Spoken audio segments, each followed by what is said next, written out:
साथियों, आपके सामने स्क्रीन पर दो व्यक्ति दिखाई दे रहे हैं।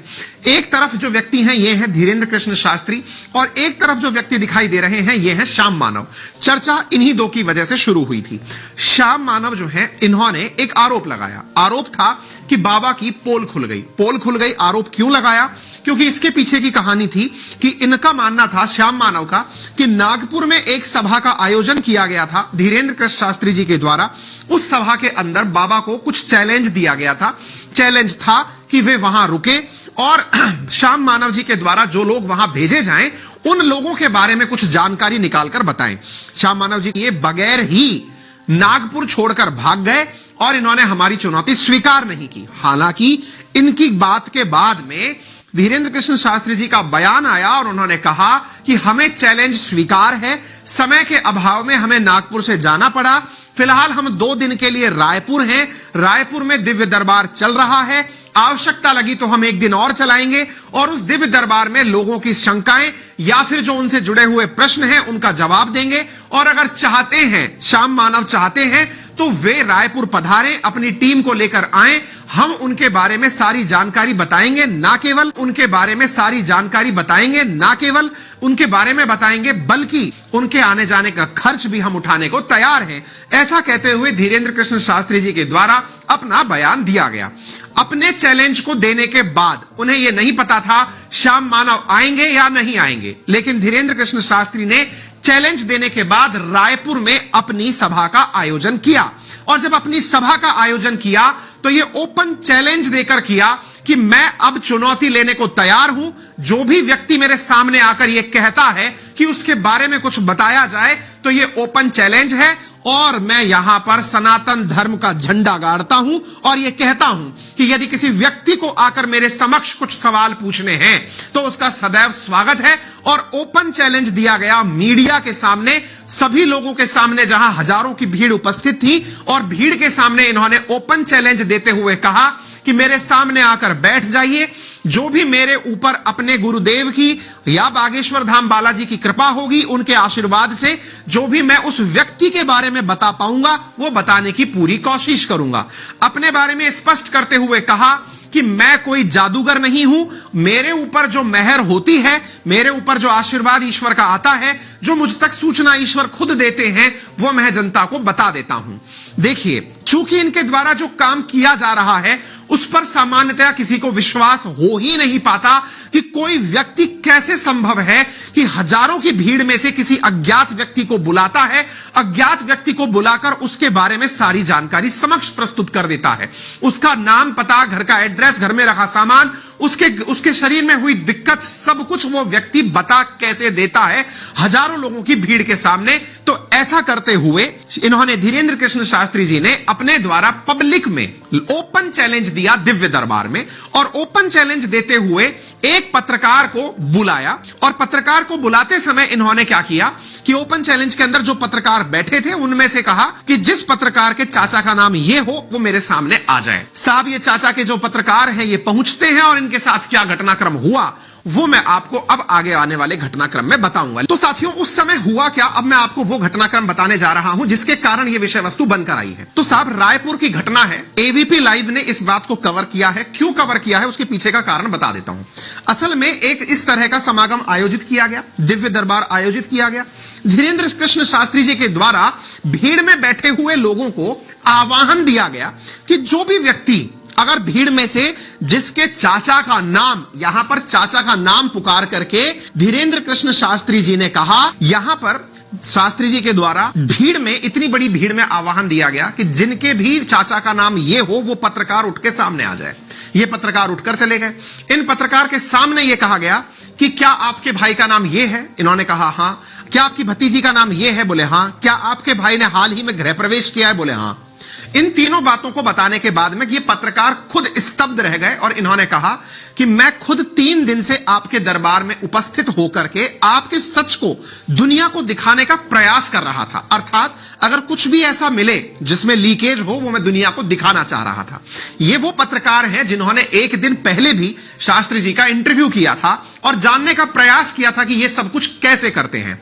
अब जैसे ही ये घटनाक्रम हुआ, इस घटनाक्रम के बाद में पूरे पंडाल में बैठे हुए लोग शास्त्री जी के सम्मान में तालियां बजाने लग गए कि आपने जान कैसे लिया। इतना ही नहीं, इन्होंने इनके बारे में एक और गुप्त जानकारी लिख करके अलग से रखी थी, जो केवल इन पत्रकार को ही पढ़ाई गई और कहा गया कि आपके बारे में मुझे यह भी पता है, और अगर यह सच है तो मैं बस माइक पर इसे नहीं बोल सकता, लेकिन यह स्वीकार कर लीजिए कि यह सच है। तो यह पत्रकार खुद स्वीकार करते हैं कि हां, जो आप बोल रहे हैं वो एकदम सही है। अब यहां तक होने के बाद में शास्त्री जी बोलते हैं कि आज के बाद मैं इस मंच से कभी भी अपना परीक्षा नहीं दूंगा। मैं आज आखिरी बार अपने मंच पर बैठकर परीक्षा दे रहा हूं, क्योंकि लोगों ने मुझ पर आरोप लगाए, मैंने आपके सामने, मीडिया के सामने परीक्षा दे दी। हो गया खेल खत्म। अब मुसीबत यहां के बाद शुरू होती है। क्या? लोग साहब इस घटना को ट्रोल करने लगते हैं। ट्रोल करने क्यों लगते हैं? क्योंकि जिस पत्रकार ने ये सारी बातें आकर बताई, या जिस पत्रकार को बुलाया गया था, वो एबीपी न्यूज का पत्रकार है। तो इसमें कौन सी बड़ी बात है? असल में लोगों का दावा यह है कि जो बातें बताई गई, जिस पत्रकार के द्वारा यह कहा गया कि मैं बाबा के सामने खड़ा होकर के ये सब बातें बोल रहा हूं, तो कहा जा रहा है कि एबीपी वालों, पत्रकारिता के नाम पर आप कलंक हो, यह एजेंडा चला करके काम किया जा रहा है, क्या आपको शर्म नहीं आती? ऐसा कहा सुमित चौहान ने। ऐसे ही एक और हैं विनोद कापड़ी, जो कि अपने आप को विलिंग फिल्म मेकर बताते हैं, और उन्होंने अपने द्वारा ऐसे ही कहा कि यह फर्जी चमत्कार लगाने वालों की जय जयकार करवाना पत्रकारिता के नाम पर कलंक है। इस तरह की बातें क्यों कही गई, इसके पीछे का कारण बताऊंगा, लेकिन आप दुनिया के ट्वीट देखकर इस पत्रकार के पीछे पड़े हुए लोगों को देख सकते हैं। पत्रकार और एबीपी न्यूज को ध्यान में रखकर लोगों ने भला बुरा कहना शुरू कर दिया। चलिए कोई बात नहीं, ऐसा क्यों कहा गया, तो इसके पीछे का कारण बताता हूं। लोगों का कहना है कि इस पत्रकार के बारे में जो भी जानकारी दी गई, क्योंकि बाबा ने मन की बात जान ली, तो इसके पीछे का कारण क्या है, अब वो जान लीजिए। लोगों का कहना, यानी ये जो लोग पीछे पड़े हैं कि गजब का टोपीबाज है, जैसे ये है वैसे इसके अनुयायी हैं, इधर कोई विनय कुमार हैं, वो सब इनके बारे में पीछे पड़ गए बाबा के। और बाबा के बारे में क्या कहा इन लोगों ने? इन्होंने कहा कि जो ज्ञानेंद्र तिवारी नामक पत्रकार है, इस पत्रकार के अगर फेसबुक प्रोफाइल पर कोई जाएगा, तो फेसबुक प्रोफाइल पर जाने पर उस व्यक्ति के परिवार पर अगर कोई जाकर ढूंढेगा, तो फैमिली मेंबर्स में राघवेंद्र तिवारी का नाम लिखा हुआ है। इसका मतलब यह हुआ कि बाबा ने फेसबुक से इसका नाम और इसके भाई का नाम निकाला है।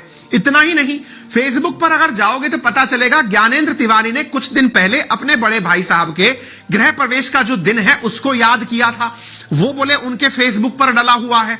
इतना ही नहीं, इनके जो बाबा हैं जिनका नाम है भृगुनाथ प्रसाद तिवारी, चाचा जिनका नाम लिया गया है, उन चाचा की भतीजी जो हैं, उनका चाचा जी ने फेसबुक से ढूंढे हुए थे और उन्हें बताकर दुनिया के सामने दुनिया को बेवकूफ बनाया गया। उसके बाद क्या था?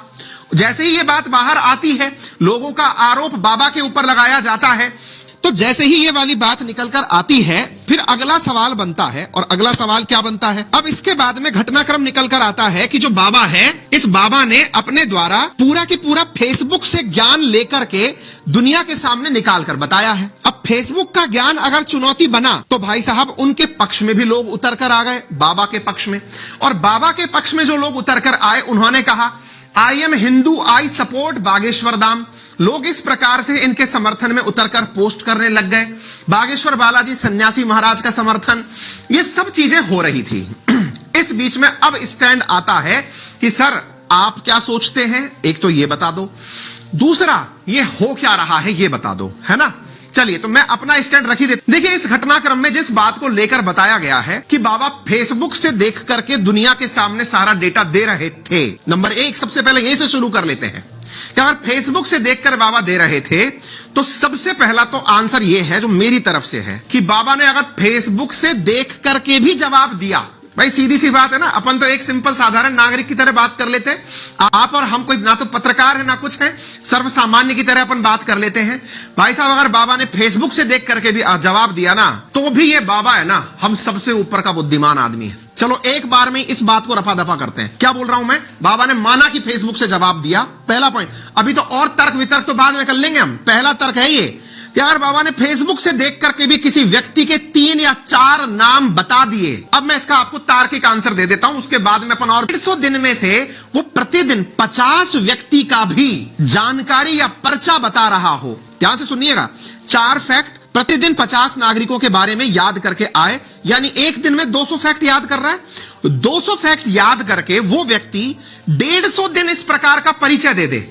सिंपल मैथमेटिक्स लगाना भाई, मेरे को गणित नहीं पता आती, आप केवल बता दीजिए 150 दिन 200 फैक्ट, यार ये कितना नंबर हो गया है? 150 गुणा 200, कमेंट बॉक्स में नंबर लिख दो, हजारों में नंबर चला जाता है। और मैं आपसे दावा करता हूं साथियों, यदि आप इतने फैक्ट खुद भी याद कर लो ना, यदि आम जन के नाते हम ये मान लें कि हम खुद भी याद कर लेंगे इतने नंबर, भाई साहब मैं कह रहा हूं आपसे कि नंबर कहीं और ही चले जाएंगे। हजारों की संख्या में फैक्ट्स यदि कोई व्यक्ति याद करके आपके सामने मंच पर प्रदर्शन करने भी आ जाए, तो वो कोई साधारण व्यक्ति नहीं है, वो कोई साधारण मनुष्य नहीं है। नंबर 30,000 पार हो रहा है। मैं कह रहा हूं तर्क करने वालों से एक बेसिक तर्क कर लीजिएगा कि ये बाबा मान लिया कि एक बार के लिए रट के फेसबुक से आया है, मान लो भाई, ठीक है। 150 दिन देश दरबार लगाता होगा, 50 फैक्ट। अब मैं कह रहा हूं 30,000 का नंबर 1/3 कर दो, 10,000, और 1/1/3 नहीं, 1/10 कर दो यार, 3,000। मैं कह रहा हूं 3,000 फैक्ट एक स्टूडेंट के नाम पर आप याद करके दिखा दो। भाई साहब मैं कह रहा हूं अपन जैसे लोग 3,000 फैक्ट याद कर ले, परीक्षाएं पास हो जाती हैं, मजाक नहीं है। किसी के बारे में नाम पता करना उसको, और मजेदार बात, किसी से यह कहा जाए तेरे चाचा का नाम ये, और भैया समझदारों का विषय हो सकता है। मेरी नजर में अगर यह व्यक्ति ऐसा करता भी है, कोई शक्ति नहीं है, तो भी अत्यधिक इंटेलिजेंट व्यक्ति है। पहले तो मैं खुद ये स्वीकार कर रहा हूं, नंबर 1। अब दूसरी बात जो स्वीकारोक्ति है मैं वो दे देता हूं।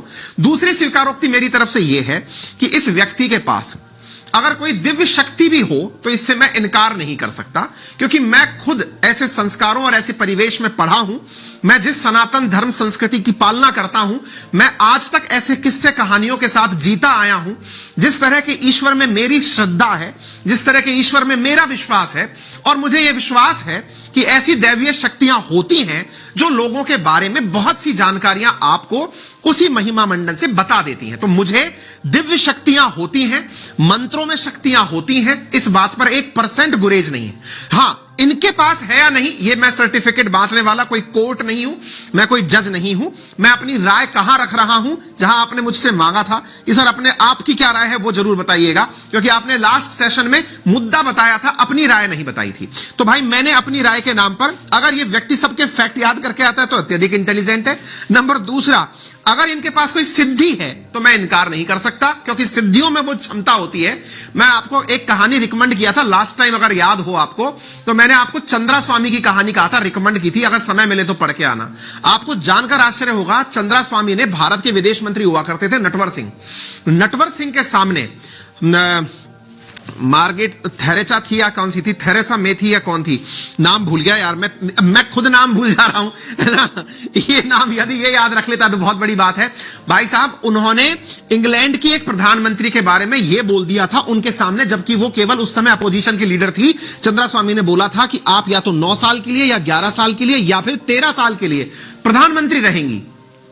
भाई हमारे देश में ना तंत्र मंत्र की शक्ति से लोगों ने बहुत कुछ पता लगाया। नरसिम्हा राव की जब सरकार थी उस समय पर चंद्रा स्वामी उनके साथ पूरे टाइम रहा करते थे। तंत्र मंत्र की शक्तियां हमारे इतिहास में भरी पड़ी हैं। लोगों के पास ऐसी दिव्य शक्तियां हुई हैं, मंत्रों में ऐसी शक्तियां हैं जो लोगों के बारे में बताती हैं। ठीक है, इनके बारे में क्या है अगर किसी के दिमाग में है, तो कुछ लोगों का एक और कहना है, और वो क्या है, कुछ लोगों का कहना है कि इनके पास में वो है, क्या बोलते हैं, माइंड रीडिंग की पावर है। अब ये माइंड रीडिंग की पावर क्या है, अब उसके बारे में भी चर्चा कर लेते हैं। कुछ लोगों का कहना है कि इनके पास में कुछ ऐसी शक्ति है जिससे ये लोगों के माइंड को रीड कर लेते हैं। अब माइंड रीड के बारे में मैं बताता हूं। आप में से बहुत सारे लोगों ने बहुत सारे यूट्यूबर्स को देखा होगा। आजकल बहुत सारे यूट्यूबर्स दूसरे का माइंड रीड करके बताने लग रहे हैं कि आप थोड़ी देर के लिए मेरे सामने खड़े हो जाओ, आपके मन में कौन सा नंबर चल रहा है मैं वो बता दूंगा, आपके नंबर कौन से हैं, आपका नाम कौन सा चल रहा है। माइंड रीडिंग एक प्रकार की साइंस की तरीके से लोग आजकल डेवलप कर रहे हैं। बहुत सारे यूट्यूब पर वीडियो पड़े माइंड रीडिंग के, जिसमें एक व्यक्ति दूसरे के दिमाग को पढ़कर उसके दिमाग के बारे में बता देता है। लेकिन सच्चाई पता है क्या है, माइंड रीडिंग करने के लिए फेस को टकटकी लगाकर देखकर यह बताना बहुत टिपिकल टास्क होता है, बहुत प्रोसेस वाला पार्ट होता है। आप फेस को थोड़ी देर के लिए भी इग्नोर कर जाएंगे, गलत आंसर दे जाएंगे। ये जो शास्त्री जी हैं, ये सामने वाले व्यक्ति को केवल ये देखते हैं क्षणिक भर, और जो जानकारी देते हैं, कुछ लोगों का कहना है साहब ये है ना, अपने आदमी बिठा के रखते हैं, इनके आदमी इनको बताते हैं। क्या बताते हैं कि फलाना सिंह आएगा, उसका नाम यह है, उसके पेट में दर्द है, उसके चाचा का नाम यह है, उसके साथ यूं होता है। इनके अपने आदमी है जो ऐसा बिठा के बताते हैं। भाई मैं आपसे कह रहा हूं, मैं आपको पढ़ाता भी हूं ना, मैं आपको कितने फैक्ट याद कराता हूं, क्या मेरे बताए हुए फैक्ट आपको याद हो जाते हैं क्या? अगर ऐसा हो जाए ना कि आपको मैं पेपर में जाने से पहले आपको 200 फैक्ट रटा के भेजूं कि देख सुन ऐसा ऐसा फैक्ट है, याद करके चले जाना, नहीं होता यार। और रोजाना का काम हो तो बिल्कुल नहीं होता भाई। और सबसे इंपॉर्टेंट बात, जो आदमी पूरे टाइम लोगों से घिरा हुआ है, हर आंख उसके चमत्कार का सच ढूंढने के लिए घूम रही है, तो वो आदमी कितनी लॉबिंग कर लेगा भाई? ज्यादा से ज्यादा क्या होगा? आप में से कुछ लोग ये मानेंगे कि इन्होंने अपनी एक टीम बिठा रखी होगी, वो टीम इनको बताती होगी सर वो फलाना अपन का वो आएगा, उस नंबर का आदमी है ना, उसका नाम ये है, उसके बेटे का नाम ये है, उसके पेट में दर्द है और वो परेशान है। मान लिया, रटा दिया, वो पेपर में मग्गा मार के चला गया। चेहरा कैसे याद कर लोगे यार उसका कि यही आएगा तभी यही बोलना है? नहीं, सिर्फ पर्ची में लिख के देते हैं, पर्ची में लिख के देते हैं तो पर्ची तो वो सबके सामने दिखाता है भाई। कुछ भी हो, कुल मिलाकर यह रहस्य है, और यह रहस्य इतना बड़ा है ना जिसके कारण पूरे देश में इसकी चर्चा हो रही है। ठीक है, तो अगर आपको लगता है कि ये माइंड रीडिंग भी है, तो मैं कह रहा हूं भाई ये कुछ भी है, ये आदमी अत्यधिक इंटेलिजेंट है। और भाई साहब अगर ये बात सच है, क्योंकि देखिए इस व्यक्ति का एक बात मानना है और वो ये है कि इनके ऊपर कृपा है, कृपा है ईश्वर की। और देखिए ईश्वर की कृपा से 1% इनकार नहीं किया जा सकता। हमारे देश में बहुत से सिद्ध पुरुष हुए हैं, ऐसे बहुत से ज्ञानी पुरुष हुए हैं जिनके पास में बहुत जबरदस्त ज्ञान और विवेक रहा है, उससे इनकार नहीं किया जा सकता। और यही व्यक्ति इस बात को बार बार बोलता है कि मैं सनातन धर्म का एक प्रवर्तक हूं, और ऐसी स्थिति के अंदर लोग मेरे पीछे इसलिए पड़े हैं क्योंकि मैंने बागेश्वर धाम सरकार के नाम पर मिरेकल्स जो करने के नाम पर धर्मांतरण लोग करवाते थे, उनकी घर वापसी करवाई है। असल में हुआ क्या है, कुछ दिनों पहले इन्होंने दिसंबर माह के अंदर मध्य प्रदेश के दमोह नामक जिले के अंदर लगभग 165 परिवारों के 328 लोगों को क्रिसमस के दिन घर वापसी कराई थी। उन्हें ईसाई धर्म से वापस हिंदू धर्म में कन्वर्ट कराया था। वो पहले कभी ईसाई धर्म के चमत्कार देखकर ईसाई धर्म में चले गए थे। इनका दावा यह है कि मैं लोगों को केवल यह बताता हूं कि अगर आप चमत्कार देख करके ही किसी दूसरे धर्म में गए हैं, क्योंकि ईसाई धर्म के अंदर कुछ चमत्कार दिखाए गए जिसकी वजह से लोग चले गए, तो चमत्कार तो मैं भी दिखा देता हूं, मैं भी बता देता हूं कि आपके बारे में क्या है। अगर यही सब कुछ है तो आप वापस चले आइए। तो कुल मिलाकर जनाब बात यह है कि इनके द्वारा जो तर्क दिए गए हैं वो घर वापसी के थे, और इन्होंने कहा कि जब मैंने ये काम किया तो इस वजह से लोग मेरे पीछे पड़ गए, क्योंकि लोगों को लगा कि यह व्यक्ति वापस धर्मांतरण करवाएगा और धर्मांतरण करके वापस लोगों को हिंदू बनाएगा। ऐसी स्थिति में मुझे लोग पसंद नहीं कर रहे हैं और हाथ धो के मेरे पीछे पड़ गए हैं। यह इनका दूसरा तर्क है। अब क्या सही क्या गलत, अगेन मैं आपके ऊपर छोड़ता हूं। मैंने इसमें अपना जवाब क्यों दिया, उसके पीछे का बहुत बड़ा कारण था, ये वो उस धर्मांतरण के समय की तस्वीरें हैं, क्योंकि आप में से बहुत सारे साथियों ने लास्ट टाइम वाले कमेंट बॉक्स में ये चीजें पूछी थी। कईयों ने मुझे मैसेज तक किए, आपने अपनी बात क्यों नहीं बताई, आप क्या सोचते हैं, आप तो साइंस के बालक हैं। मैंने कहा साइंस अगर थोड़ी भी तार्किकता देती है तो उससे मेरे दिमाग में तो एक आंसर आता है कि यदि ये व्यक्ति 3000 फैक्ट भी अगर साल भर में याद कर लेता है ना भाई, तो आईएएस मटेरियल है। ठीक है ना, ये हल्का आदमी नहीं है, इतना फैक्ट भी याद कर ले। पहली बात तार्किकता की आती है। दूसरा बात आती है धर्म के नाम पर आई सिद्धियों की। मैं स्वीकार करता हूं सिद्धियां होती हैं, अगर इनके पास है या नहीं ये मैं दावा नहीं कर सकता, क्योंकि मैं कोई जज नहीं हूं, मैं कोई प्रत्यक्ष प्रमाणी नहीं हूं जो वहां जाकर के प्रूव करके आया हूं। इसलिए मैंने अपनी तरफ से दोनों बातें आपके सामने रख दी, उनका पक्ष भी आपके सामने रख दिया, लोगों का पक्ष भी आपके सामने रख दिया। ठीक है, और यदि आपको लगता है कि ये इतना ही आसान काम है ना, करके देख लो यार, करके देखने में कोई रोक थोड़ी रहा है। एक काम करो, आपके अपने दोस्तों के एक बार के लिए, क्योंकि यदि यह काम इतना आसानी से आपकी समझ में आ गए तो खुद से करके देख लो, क्या ऐसा संभव है क्या, है ना। अगर होता है तो आपका भी काम चली जाएगा, आपके भी लोग दीवाने हो ही जाएंगे, आपके भी पैर छूने के लिए मंत्री जी चले आएंगे, है ना।